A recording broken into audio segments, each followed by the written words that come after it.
most people do come to us because they are looking for more forward movement in their speech. My bigger concern is when people would say, I'm looking to eliminate the stuttering, or I'm looking to hide the stuttering. That really requires some good, solid counseling even before talking about what kind of treatment and treatments might be helpful.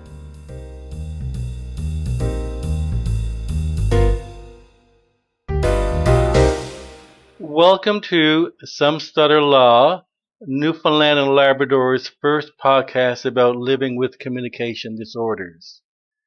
It is a production of the Communication Collaborative. My name is Greg O'Grady. I am a person who stutters and your host.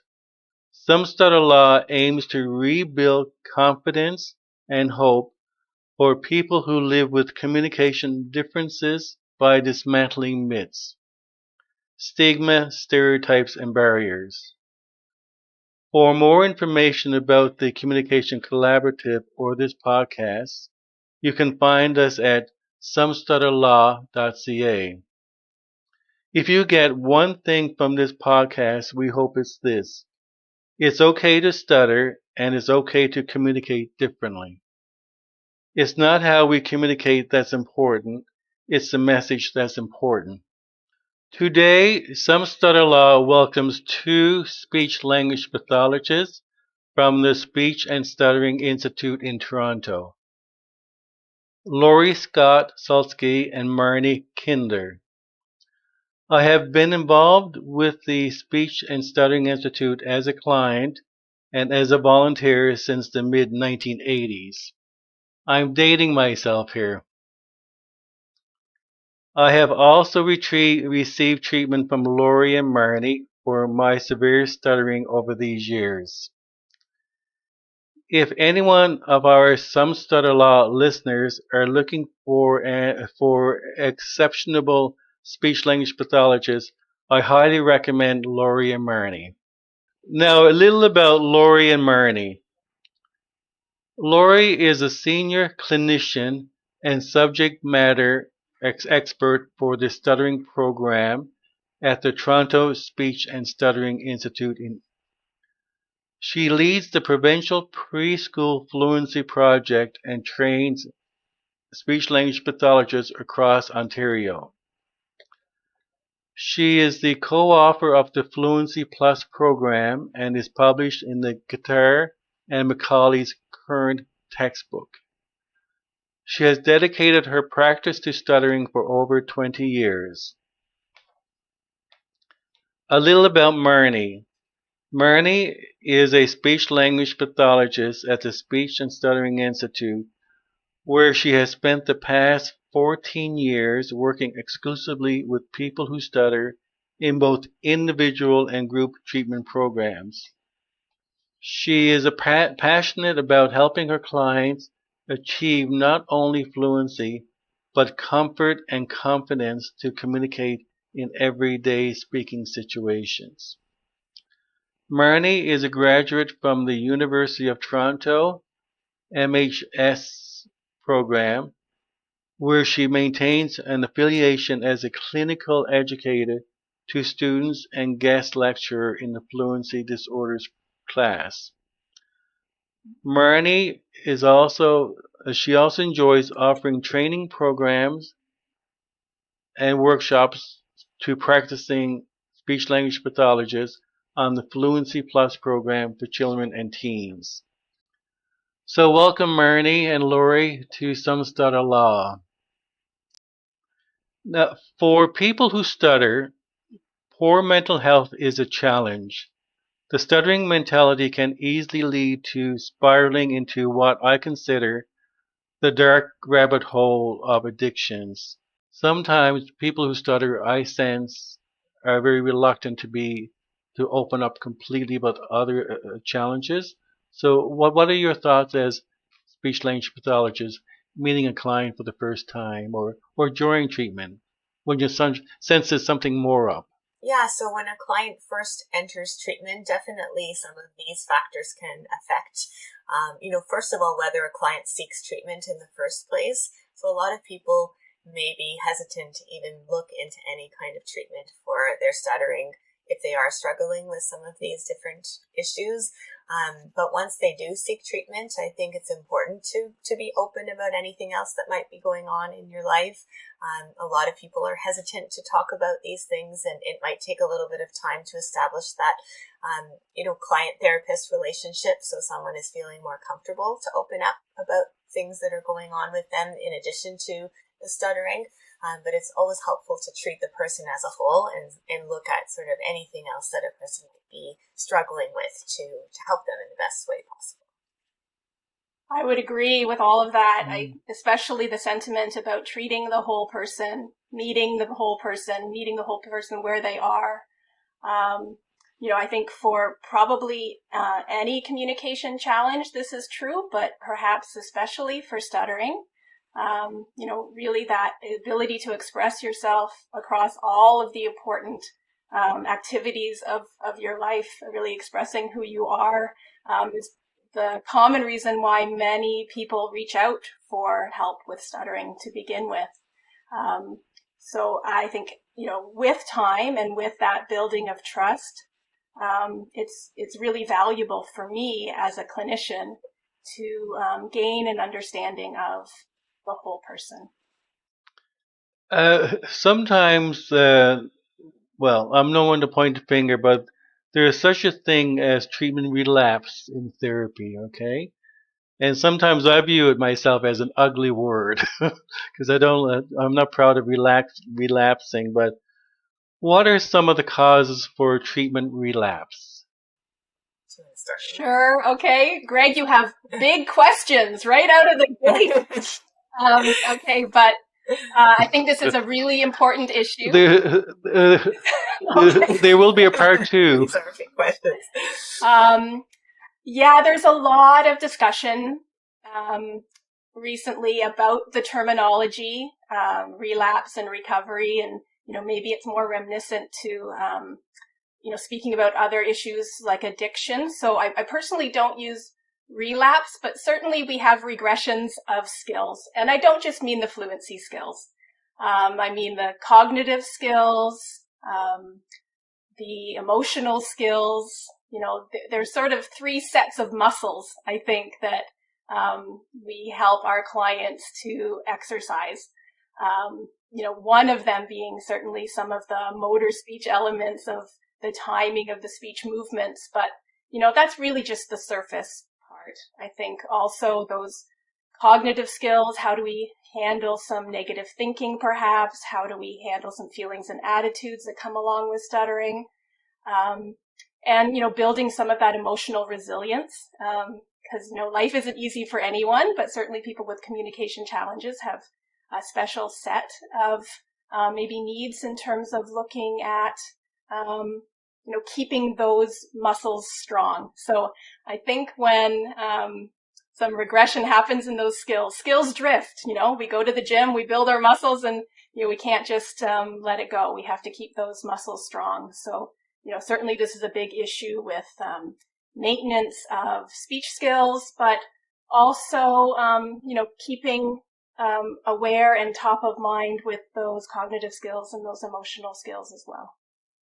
So it's not uncommon for people to have gone through treatment and then come back for little tune-ups along the way. And there's nothing wrong with that. I think that's a pretty standard thing that happens. It's par for the course. Yeah, I agree with all of that, Lori, and we definitely see that happening often. And I think it's just important for clients not to feel any shame or any embarrassment in coming back if they feel they need help. We know stuttering tends to go in cycles, and it goes up and down, and people go through periods in their life where they're feeling more confident and comfortable with their speech, and other times where they may not be feeling as positive. So I think it's just nice to feel supported when you seek help, and not feel guilty at all that you haven't, that you've experienced a regression. And this is part of a challenge for me. When I have a bad day, the guilt comes in, But this I think is a lot of people who start to experience the guilt, Normally, like how do you get a client back on track? to build their confidence, say, okay, it was a bad day, I'm not doing too well, I'm regressing. How do you get them back on track?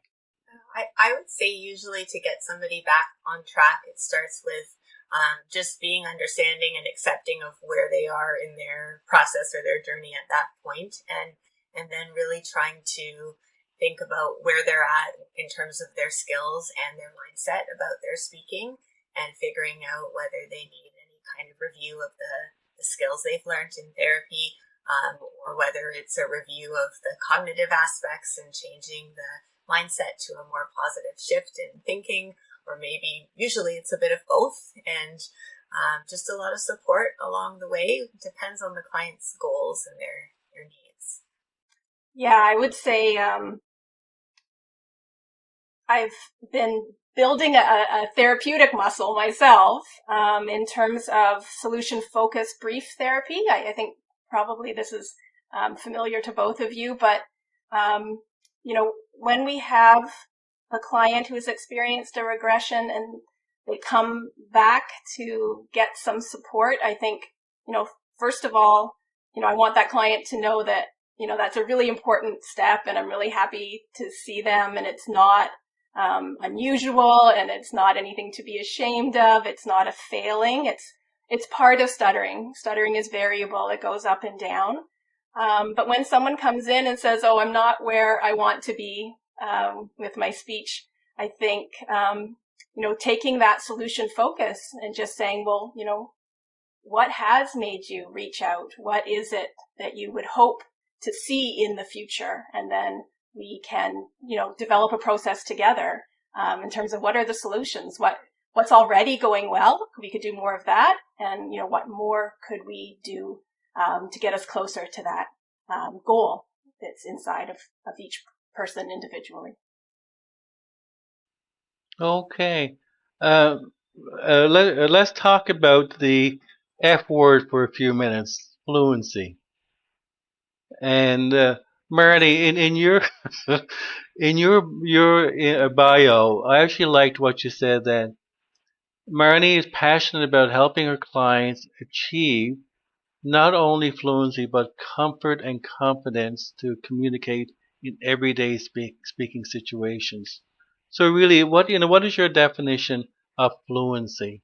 I know the word fluency, there's a love-hate relationship, I sense, but normally, what's your definition as SLPs? Yeah, I look at fluency as communicating with comfort, with confidence, with ease, having that forward flow of communication, and not avoiding, kind of saying everything that's on your mind, and not being afraid to speak up in a situation when you have an idea or you have something to share, not changing the words around and saying those words that you really intended to say.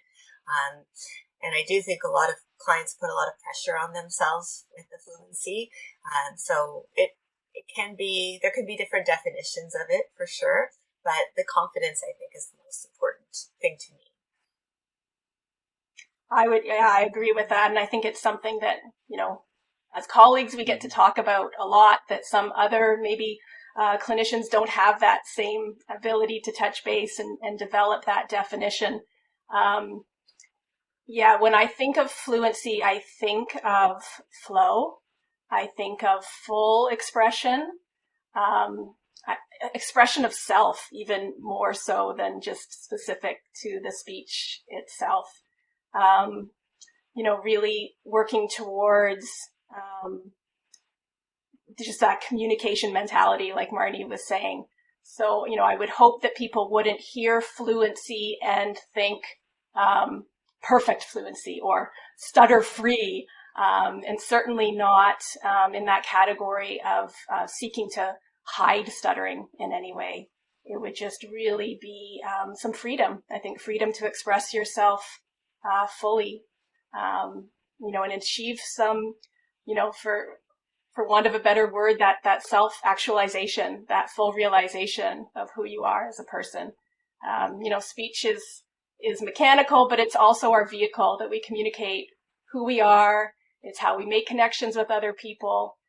So fluency in terms of a forward flow, not holding yourself back, not in terms of muscle movements, but also not in terms of expressing your full self and expressing everything that you want to say. Mm. When you have a client that comes to you, like a prospective client that meets with both of you, and then their focus is so much on fluency, they said, I just want to be able to speak, overcome my stuttering, and I feel that once I am able to control my stuttering, all my problems in life will go away. What would you respond to that when there's such a focus on fluency? That does happen, right? We meet people all the time that they think that that's what they want. And I think that that's our role as good therapists to help, meet people where they are, but then also help to develop out that understanding. There's not a cure for stuttering, but there's also not a need to hide the stuttering. Most people do come to us because they are looking for more forward movement in their speech. My bigger concern is when people would say, I'm looking to eliminate the stuttering, or I'm looking to hide the stuttering. That really requires some good, solid counseling even before talking about what kind of treatment and treatments might be helpful. I agree with that completely. And I think when clients come in and their focus is on fluent speech, often people come in with that goal, and things can change as they go through the process of treatment. Through the process of treatment, I think they come to accept their stuttering. Many clients will join a stuttering support group, or they may be involved in some form of group therapy where they've never had a chance to meet another person who stutters before, and they finally have a chance to sort of see other people who stutter and realize that stuttering isn't this horrible disease or this horrible thing that has to have so much shame associated with it. So sometimes that goal of fluency takes on a different meaning too as a person goes through their journey of treatment. Yeah, I also reflect that sometimes it's the opposite, actually, that someone will come in and they'll say, it's not actually the stuttering that's causing me so much problem. It's my avoidance. It's my feelings about the stuttering. It's everything I'm not doing to hide the stuttering, everything I'm not doing because of the stuttering. And sometimes I'm listening to these heartfelt emotions from someone who really is not stuttering overtly. They may be covert stutterers, and that's really causing the biggest amount of stress and really what's bringing them to clinic to see us. So sometimes people stutter more at the end of therapy, not less, but that's a good thing. It's a positive thing. It's that feeling of freedom to finally express everything that's on your mind. What do you feel causes more challenges for a person who stutters? Somebody who is overt versus somebody who's covert. Is there more of a challenge working with a covert person who stutters? Because covert stuttering can really affect one's individuality, one's identity, as Lori alluded to. Yeah, I think for someone with covert stuttering, sometimes they carry more weight on their shoulders. They're always walking through life trying to hide the stuttering. And because they may be capable of hiding the stuttering from just the average listener, it sometimes can be, a lot of pressure to have to go through life always trying to pretend that you're fluent and change words around to make yourself appear fluent. And not to say that a person with more overt stuttering doesn't have their own set of challenges and maybe anxieties about the speech, but it is something maybe harder to hide from others. So it's sort of out there a little bit more than someone who has the ability to hide it. Yeah. Mm-hmm. Right. That, the severe overt stuttering, sometimes the choice is easier because, they're suffering from not being able to functionally communicate. And the choice to make some changes, learn some targets, use speech where you can hear targets, is an easier choice in some ways. Whereas, like you're saying, Marni, for the person who has been passing as fluent, it becomes an enormous amount of anxiety and stress. Clients have shared with me, it sort of feels like they're always on edge, just waiting for that moment when they're discovered. And that is often what brings them in to speak with us, because the pain of that is bigger than the pain of like an imagined future where they want to express themselves more fully, even if that means stuttering. Mm-hmm. There is such a emotional component to stuttering. Like, we know the stuttering iceberg, and I think I mentioned it to you both before that I think Dr. Sheehan's number is way off, because in theory, he says the tip of the iceberg is the 10% of the stuttering, the physical component, and then you have the secondary characteristics. And below the surface is the 90% of the stuttering, the shame, the embarrassment, isolation. I feel, based on my lived experience, and some people may disagree, that is, I feel the tip of the iceberg should be 1%. The emotional component is 99%, and that is the challenge for speech-language pathologists and the client. What are your thoughts? Yeah, I agree with what you're saying, Greg, that there's such a huge emotional component to the stuttering, and there's so much more to stuttering than meets the eye. And most adult clients who I see, and teens and children, I mean, at any age, there can be an emotional component to the stuttering. And, it's very hard not to react to the moments of stuttering or react to feelings of embarrassment when you have situations where you stuttered and it wasn't the greatest time for it to happen, or maybe you received a look from an outside listener about the stuttering, which created some underlying feelings about the stutter. So definitely in therapy, that's something that we address and we talk about quite a bit, because it's such a huge component to the stutter as a whole. Yeah, and I'm sure Lori has lots to add to this. Yeah, I mean, in terms of, helping the public understand more about stuttering, helping students understand more, other clinicians who maybe don't work with stuttering as much, this is probably the most important visual that we can, impose. And, I'm sure that the size of the underwater portion varies from person to person. I think more often than not, it's a really big chunk of ice underneath the surface. Not always. Sometimes we will meet clients whose, emotional impact is less, but I would say most of the time it's very significant. But I think I've shared with you before, Greg, I also feel like that big chunk of ice under the surface is also where the solutions lie. When it's under the surface in the dark, it takes on a very imposing, scary quality.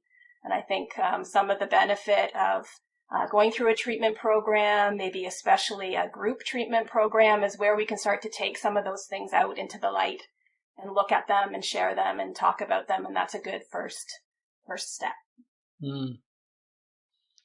The word is on the street that some of the upcoming SLPs, the students, they're very leery about specializing in stuttering because of the huge emotional component.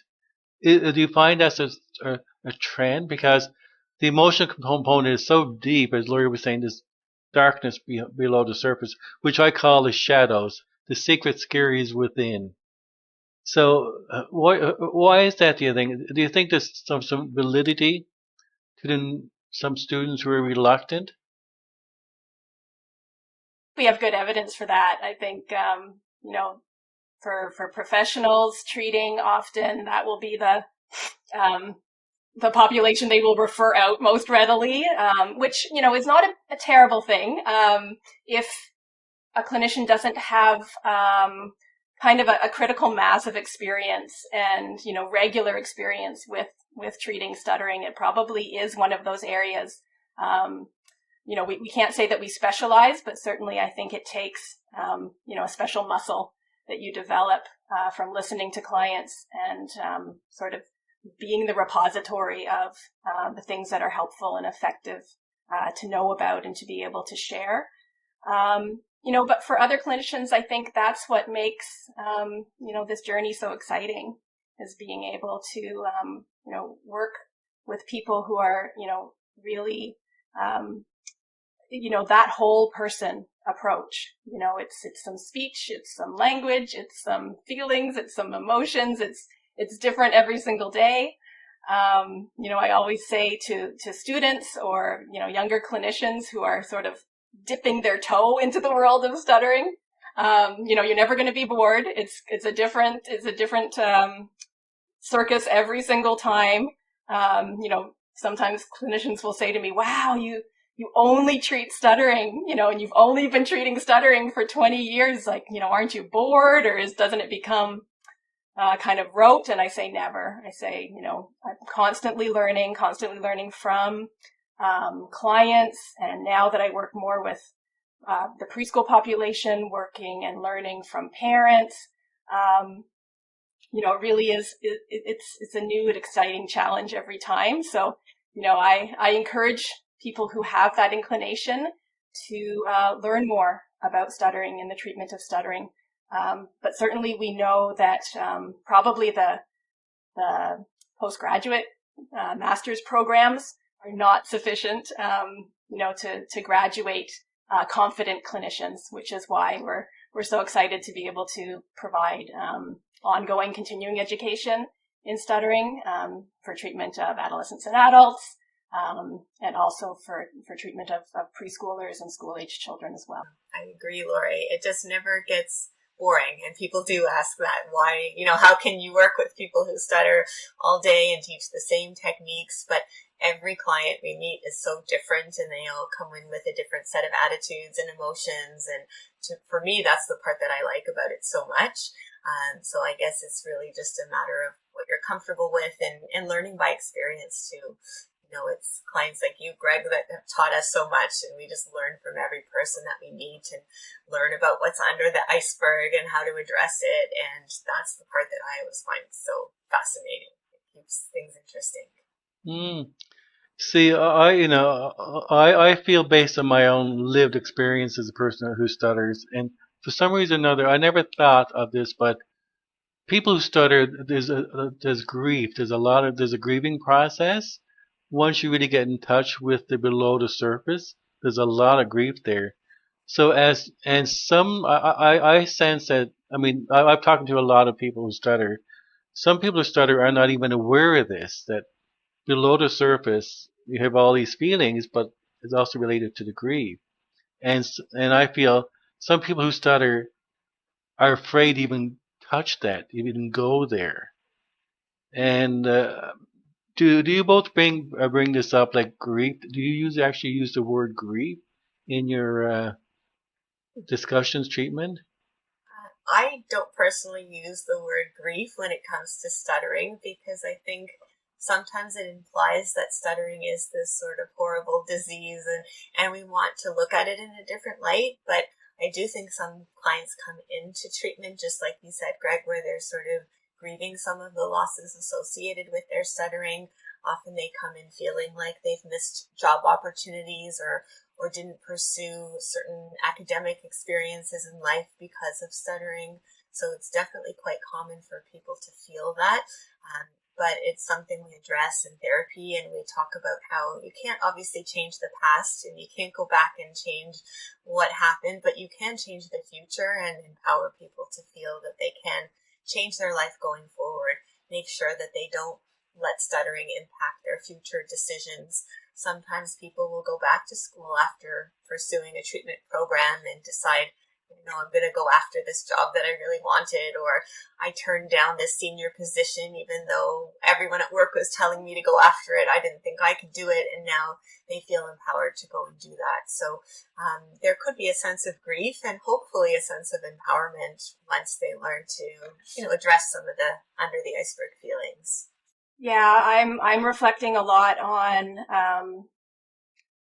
what happens growing up as someone who stutters, even from early childhood.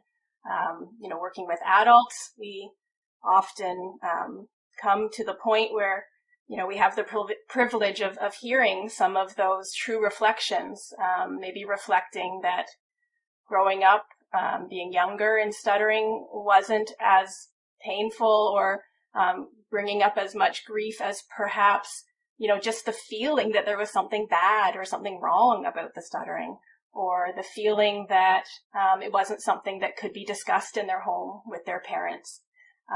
So that's really valuable for me now, working with the parents of preschoolers, young children who are maybe just beginning to stutter, and reflecting on what would have been so helpful for the adult stutterers that I know.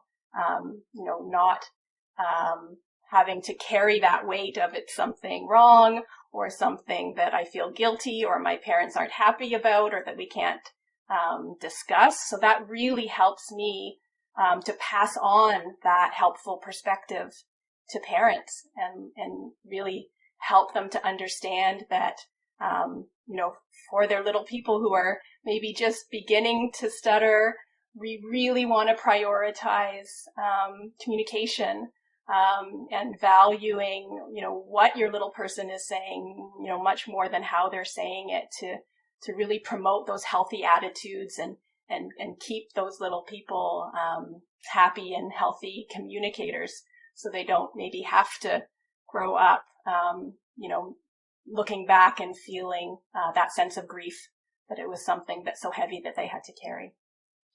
Do you both, here in Newfoundland, I'm not too sure about in Ontario, but SLPs aren't allowed to refer to themselves as specialists in stuttering. Are you allowed to refer to yourself as specialists? Promote yourself as specialists? Yeah, no. We receive a generalist education. And so, our direction from our college is not to refer to ourselves as specialists in any one area. But I think it's very important that we recognize as speech-language pathologists those areas where we have higher competencies, and those which maybe we don't have areas of or have as high competency. I think there has been discussion in Ontario as designating a special interest group the way they have in the United States. They have the special interest groups for fluency or special interest groups for swallowing. And those are often the, sort of the big areas that the profession is advocating, if not a specialty designation, at least some advanced training in order to treat those areas really well. And how about you, Marni? Any thoughts about that? Well, I would just agree there. Yeah, unfortunately, there isn't, any specialist designation in Ontario. So, we can't, officially call ourselves a specialist in stuttering. But like Lori said, people have different areas of focus in their practice and different levels of experience and training in different areas of speech. Speech pathology is so wide. There's so many different areas within speech pathology. So different people focus on different areas. Greg, we're lucky at the Speech and Stuttering Institute. Oh, you are, definitely. And, there should be more speech and stuttering institutes for Canada, and it's a shame. It's a shame. You see, and this is what's lacking in Newfoundland. We don't really have a center similar to the Speech and Stuttering Institute, which I'm spoiled, you see. I'm spoiled. And as you both know, my long-term vision is to establish a center similar to the SSI called the Bob Kroll Center for Stuttering and Speech. So that's my long-term vision. And so I'm retired, but I'm not retired either. So the work there's still a lot of work left to be done, sort of thing. But it's unfortunate that sometimes I think when parents are looking for a specialist in speech therapy, in stuttering, the speech therapist cannot say that I'm a specialist, but I have an interest in stuttering. You know, that's so I feel that may be a challenge for a parent looking for a specialist. Would you agree, or? I do, and I recommend that parents feel very free to ask that question when they're looking for a therapist. You know, would you consider stuttering to be a particular area of focus for you? And, you know, even within age groups, because someone who has a lot of experience with adult stuttering, it may not be applicable to preschool stuttering and vice versa. So, you know, I think that that's a very fair question. You know, I think specifically in stuttering where, you know, that emotional component is so important to understand and maybe quite difficult to understand without, you know, kind of having that experience with enough clients to really, you know, gain that deep understanding of, you know, the things that can be helpful and the things that really can't be. Are not so helpful for people who stutter in terms of messaging them around, you know, perfect fluency that we discussed earlier, or, you know, underestimating the importance of being free to express yourself regardless of stuttering, acceptance of stuttering, you know, really moving forward in life in a way that's happy and healthy regardless. But I think we're really lucky at the Speech and Stuttering Institute because we have been designated a center for training. So I do get to work with clinicians around the province, provide some extra training in treatment for preschoolers specifically, and also to support a community of practice of clinicians. So just as group therapy or support groups for people who stutter can be so valuable for so many reasons. You know, I think also for clinicians who are looking to gain that expertise with the treatment of stuttering, it really helps to be part of a community where we share best practices and share resources and really support one another, you know, to gain that level of expertise that you really need to treat stuttering really well. Yeah, it's really nice, Lori, that so many therapists, you know, they call her all the time with questions related to stuttering, and just being able to talk openly and discuss if, you know, someone's having a difficult case or they're unsure of something, they can reach out for some help. And like you said, Lori, I think it's really important for clients to ask the right questions when they're looking for a therapist, and just not be afraid to ask the therapist what their level of experience is working with stuttering, what their level of comfort is in that area, how many clients they've treated, or what their approach is. Those are all good questions to ask. Well, and I would add, Marni, the workshops that you provide for clinicians for the adolescent program, you know, without something like that, many clinicians are you know, without that ability to gain that extra expertise after their master's programs. So I'm sure you have the same impact on the community where they see you as a resource for helping them to improve the quality of their practice. Thank you. It's always nice to collaborate and kind of bounce ideas off of each other. Based on your years of experience now as speech-language pathologist, from when you were trained now, how has your approach to treatment changed? And if so, how?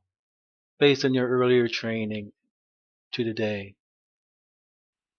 I would say my approach has definitely changed since the early days of my training.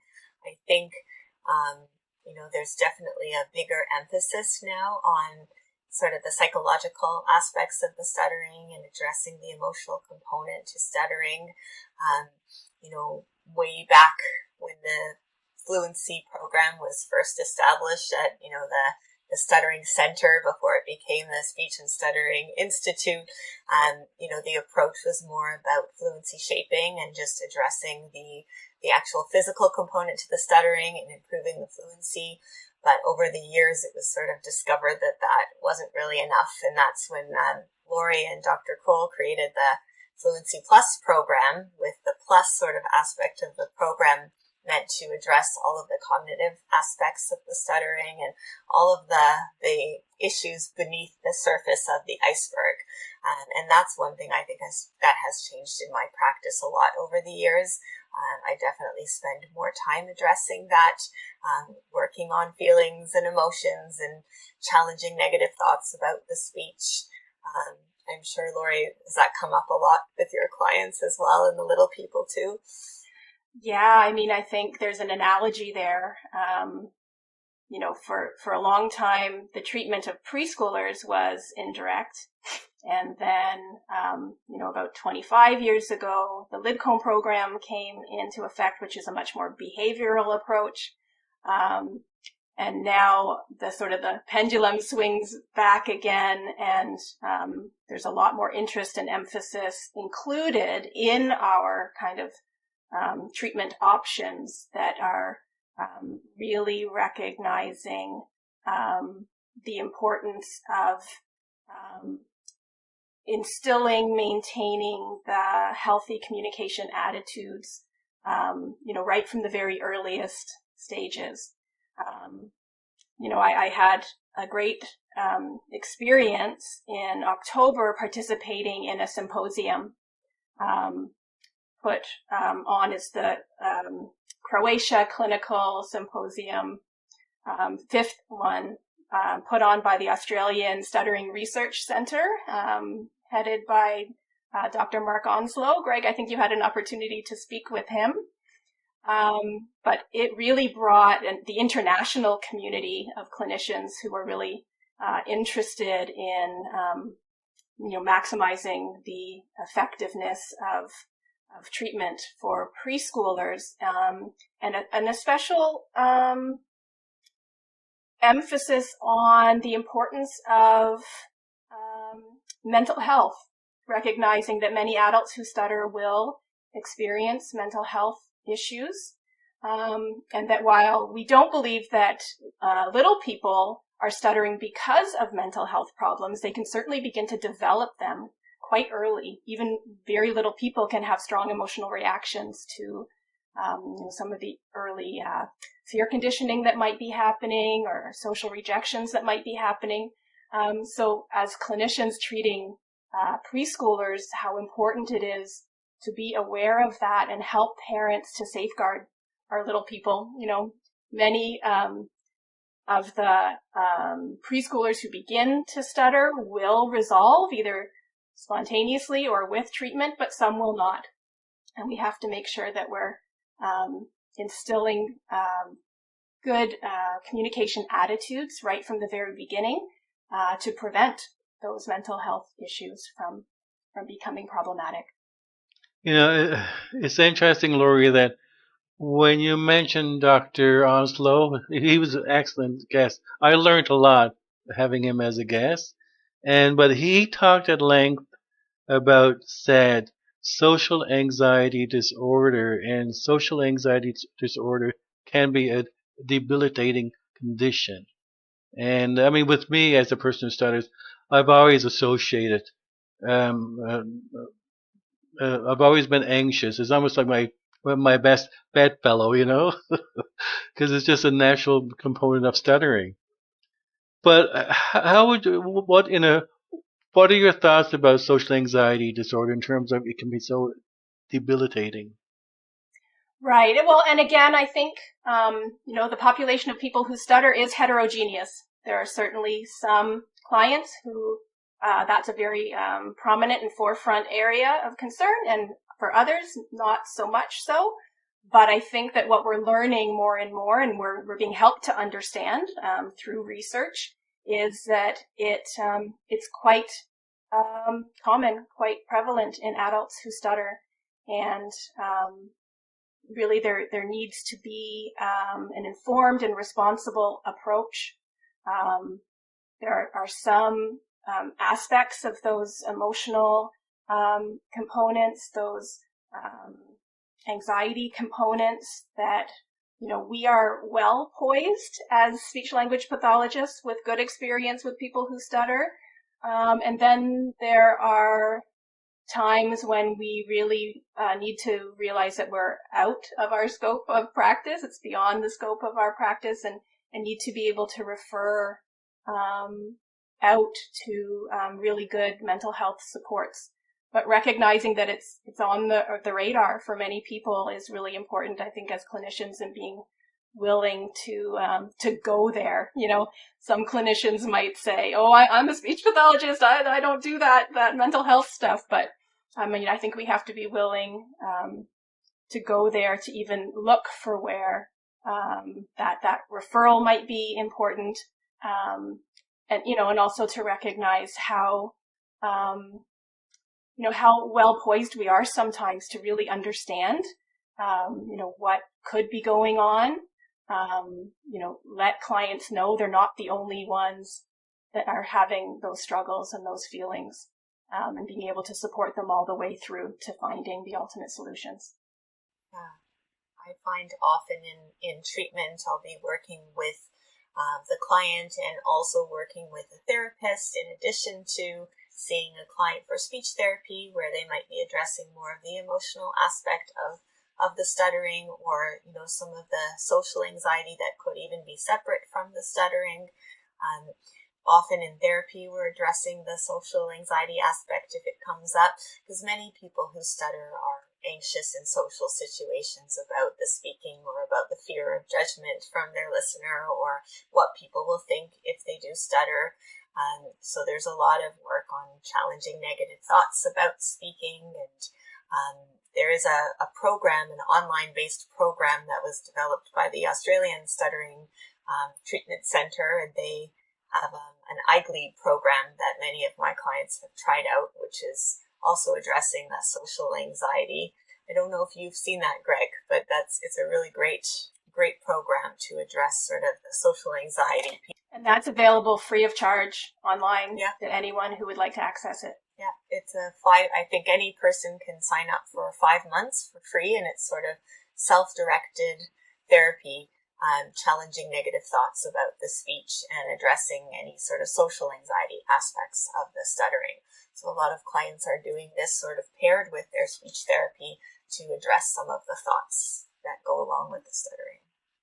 Wonderful.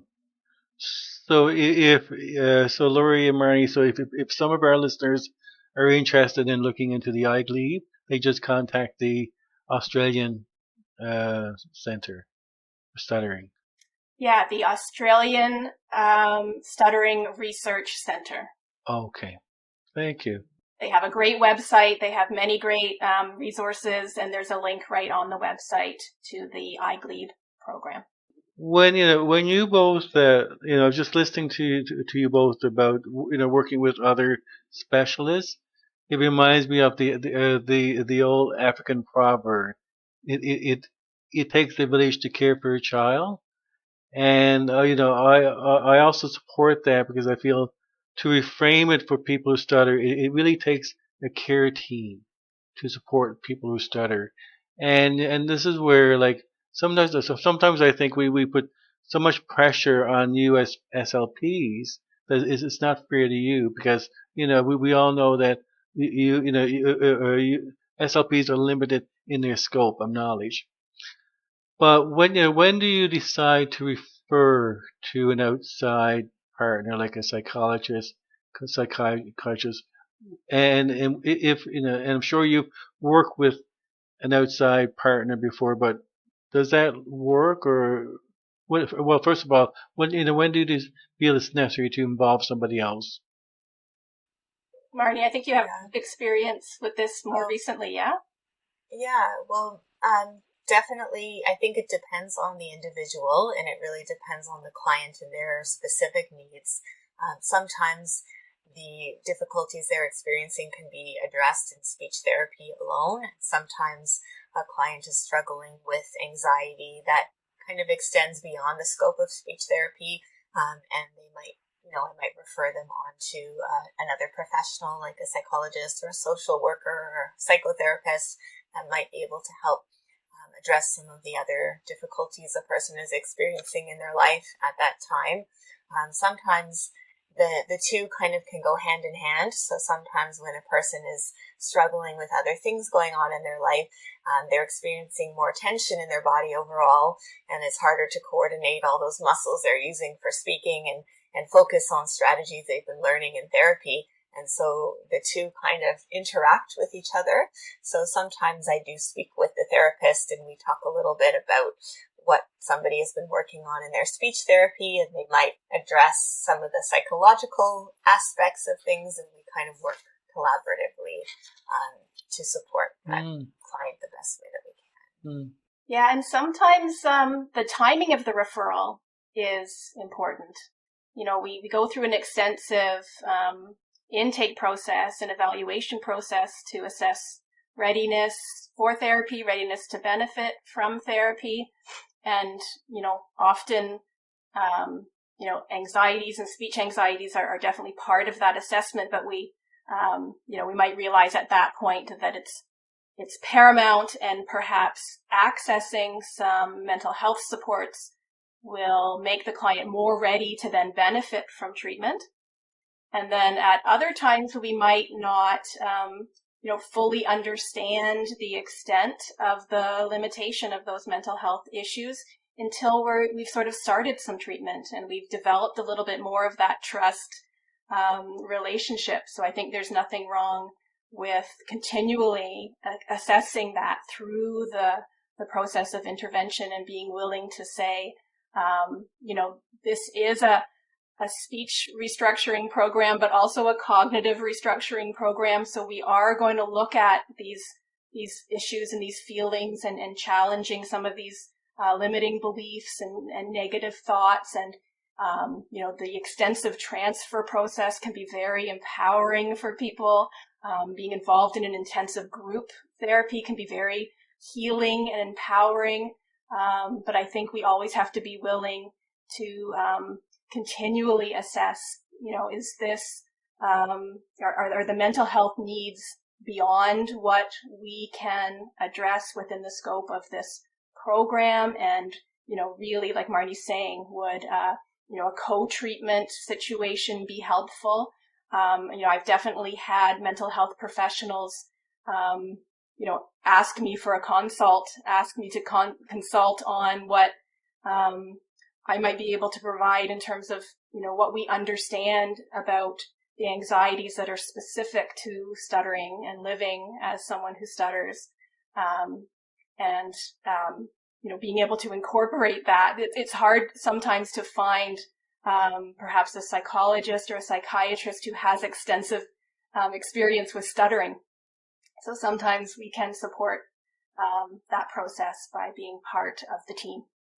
So, ladies, not to hold you up more, I have tons of more questions, as you know.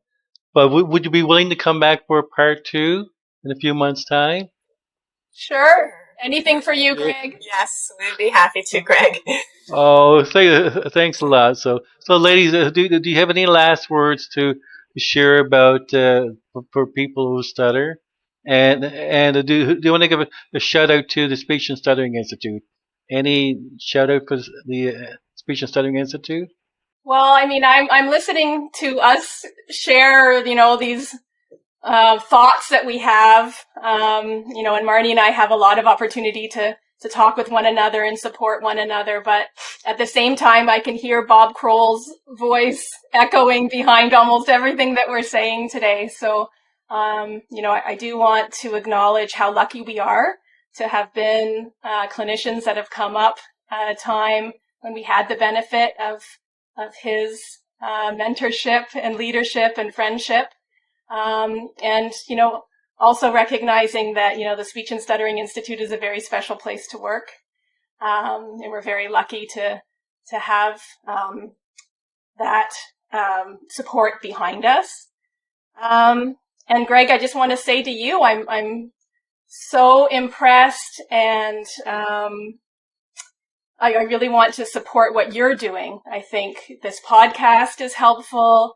I think all the awareness that you're going to be building is helpful, and I think everything that you're going to be doing going forward, you know, we're happy to support that any way we can.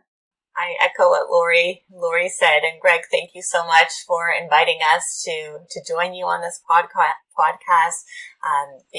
It's just amazing to see everything that you've done with the Newfoundland Stuttering Association and raising awareness for stuttering. This is almost like a full-time job, Greg, with all the work you put into all of this. So it's incredible. Yeah. Well, I mean, this is also thanks to the achievement and the quality of care that I've gotten from the Speech and Stuttering Institute. So, I mean, by paying it back, by paying it forward, this is my way of saying thank you to you both, Dr. Cole, and everybody. Thanks, Greg. Thank you, Greg.